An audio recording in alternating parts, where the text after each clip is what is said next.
உடலுறவுக்கு பின் கட்டாயம் தண்ணீர் குடிக்க வேண்டும். எதற்கு தெரியுமா?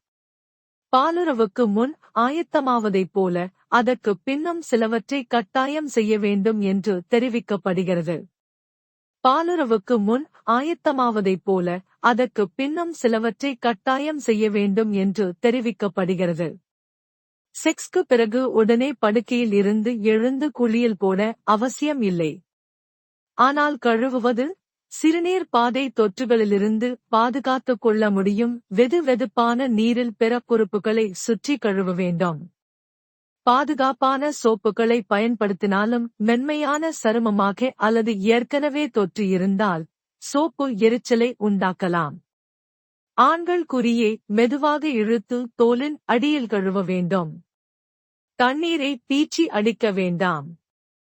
சில பெண்கள் பாலுறவுக்குப் பின் யோனியின் உள்ளே சுத்தம் செய்ய நினைப்பதுண்டு. இது உங்கள் யோனியை பாதுகாக்கும் பாக்டீரியாக்களின் இயற்கை சமநிலை பதிக்கக்கூடும் என்பதால் அதனைத் தவிர்க்கலாம். அது தன்னை இயல்பாகவே சுத்தம் செய்து கொள்ளும். பிறப்புறுப்பில் லேசான வாசனை என்பது சாதாரணமானது. அது ஒரு பிரச்சனைக்கு அடையாளமாக இருக்க வாய்ப்பில்லை. தனிப்பட்ட பகுதிகளில் புத்துணர்ச்சி என்ற விளம்பரத்துடன் விற்கப்படும் கிரீம்கள், ஸ்ப்ரேகளில் கடுமையான சோப்புகள், சவர்க்காரம், ஷாம்பு, வாசனை திரவியங்கள், லோஷன்கள் உள்ளிட்டவை உள்ளன. இவை பாதிப்புகளை உண்டாக்கலாம். செக்ஸ்க்கு பிறகு மிதமான சூடுள்ள தண்ணீர் கொண்டு மென்மையான துடைத்து விடுங்கள், அதுவே போதுமானது. பாலுறவின் போது பாக்டீரியாக்கள் சிறுநீர் பை, சிறுநீர் குழாய் பாகங்களில் தொற்றுநோய் வாய்ப்புகளை உண்டாக்கலாம்.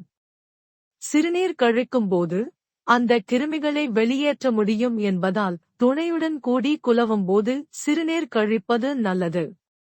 சிறுநீர் கழிப்பதோடு தண்ணீர் குடிக்கவும் மறக்க வேண்டாம்.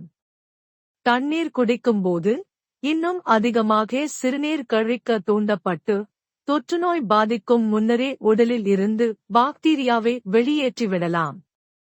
சூடான, வியர்வை உள்ள இடங்களில் பாக்டீரியா மற்றும் ஈஸ்ட் நன்கு செழித்து வளரும். எனவே காற்றோட்டமுள்ள தளர்வான உள்ளாடைகள், ஆடைகளை அணிய வேண்டும்.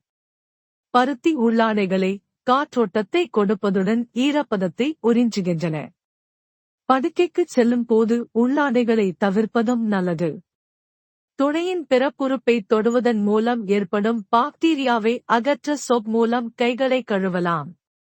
இதை பாலுறவுக்குப் பின் சுத்தப்படுத்தலுக்கான வழக்கமான செயலாக செய்யலாம்.